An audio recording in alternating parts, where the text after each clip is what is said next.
Hello guys, welcome to pics anyway.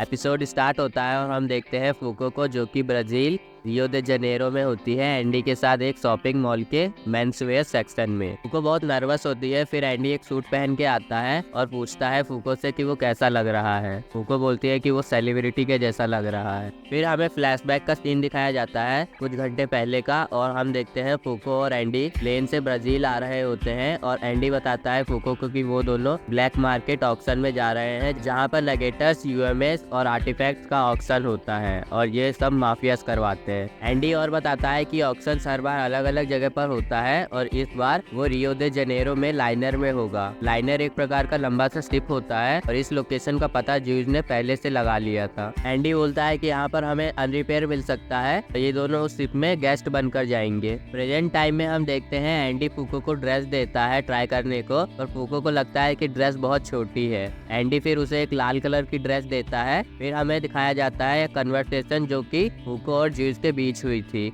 रियो जाने से पहले। फूको पूछती है ज्यूज से कि उसे क्यों चुना गया इस मिशन के लिए, जबकि एंडी और टाटियाना काफी होते। ज्यूज बोलती है कि विक्टर के साथ हमारी लड़ाई देखकर मैं समझ गई थी कि अगर हम तुम्हारा अनलक कंट्रोल कर ले तो हम गॉड को भी मार सकते हैं। गॉड ही यूएमएस को बनाते हैं। फिर ज्यूज बोलती है कि पर अभी तुम उतनी पावरफुल नहीं हो और रैग्नारोक भी नजदीक है, इसलिए मैं चाहती हूँ कि तुम एंडी के साथ जाओ और अपनी पावर को और अच्छे से समझो। फूको उस ड्रेस को पहनने के लिए तैयार हो जाती है। फिर हम देखते हैं एंडी और फूको होटल में जो अपना लगेज है वो रख देते हैं और एंडी बोलता है फूको से, जो कि अभी भी अनईजी फील कर रही थी, कि चलो एक वॉक पर। वो दोनों लेबनन बीच के पास वॉक कर रहे होते हैं और एंडी बोलता है कि वो अनलक फिर से ट्राई करे जब विक्टर के टाइम पर किया था, और फूको वहाँ से भागने लगती है। एंडी भी उसके पीछे भागता है। एंडी फिर उस पर छलांग मार देता है और फूको एंडी को टच करती है। फिर एंडी को एक ट्रक टक्कर मार देती है और एंडी समुद्र में गिर जाता है। फूको फिर एंडी के पास जाती है और एंडी उसे बोलता है कि मुझे नहीं पता विक्टर के बारे में और ना ही खुद के बारे में, और बताता है कि उसे अपने बचपन का भी कुछ याद नहीं, और अगर ये कार्ड नहीं होता तो मैं अपने आप को कंट्रोल भी नहीं कर पाता। फिर फूको बोलती है कि तुम इसकी चिंता मत करो, अगर विक्टर फिर आया तो मैं तुम्हें वापस लाऊंगी। फिर फूको बोलती है कि चलो हमें लेट हो रहा है, और एंडी फिर उसे टच कर लेता है। फिर टाटियाना एंडी के ऊपर गिरती है और टाटियाना बताती है कि तुम दोनों शिप के अंदर जाओगे और मैं बाहर से ही ध्यान रखूंगी।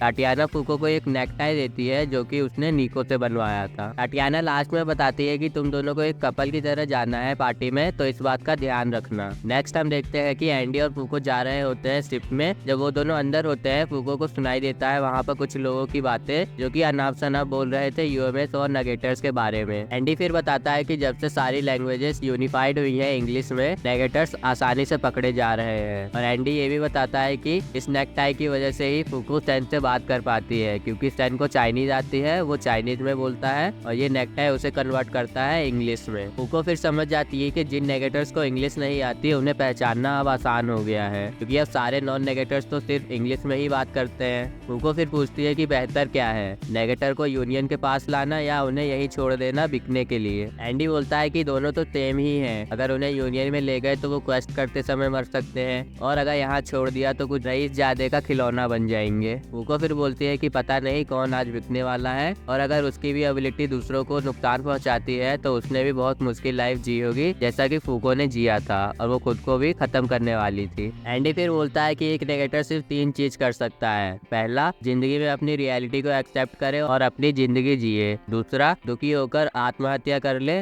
और तीसरा, कि अपनी एबिलिटी का यूज करके क्राइम करे। और बोलता है कि चौथा रास्ता भी है, जो कि है इन सब की जड़ को मिटाना, यानी गॉड को मारना। फिर हम देखते हैं अनरिपेयर और एक लड़की को जो कि पार्टी में आने का ट्राई कर रहे थे और गार्ड से बहस कर रहे थे। अनरिपेयर फिर उन दोनों गार्ड का गला काट देता है और अपने साथियों को बुला लेता है। अनरिपेयर के साथी एक बड़ी सी ऑर्का वेल में आते हैं और वो वेल एक यूएमए है जिसका नाम काइन है। वो लोग यहाँ पर एक नेगेटर को किडनैप करने आए थे जिसका ऑक्शन होने वाला था। टाटियाना ये सब देख और सुन लेती है और वो बता देती है एंडी, फूको और ज्यूज को। ज्यूज बताती है कि ये नेगेटर हंटर्स होंगे, और ज्यूज बताती है कि ये लोग भी हमारी तरह जबरदस्ती इकट्ठा करते हैं नेगेटर्स को, और हमारा मकसद है गॉड को मारना और गॉड के रूल से फ्री होना। और वो लोग दुनिया से अपना बदला लेते हैं, और अगर कोई नेगेटर इनके काम का नहीं होता तो ये लोग उसे मार देते हैं। पर ऐसा तो यूनियन में भी होता है। फूको फिर बोलती है, नहीं, तुमने मुझे मारने का ऑर्डर इसलिए दिए थे ताकि तुम लोगों को प्रोटेक्ट कर सको मेरी एबिलिटी से। फूको फिर एंडी की पीठ पर बैठ जाती है और वो दोनों तैयार हो जाते हैं नेगेटर हंटर्स से लड़ने के लिए। और यहीं पे हमारा ये वाला एपिसोड खत्म होता है। Thanks for watching guys.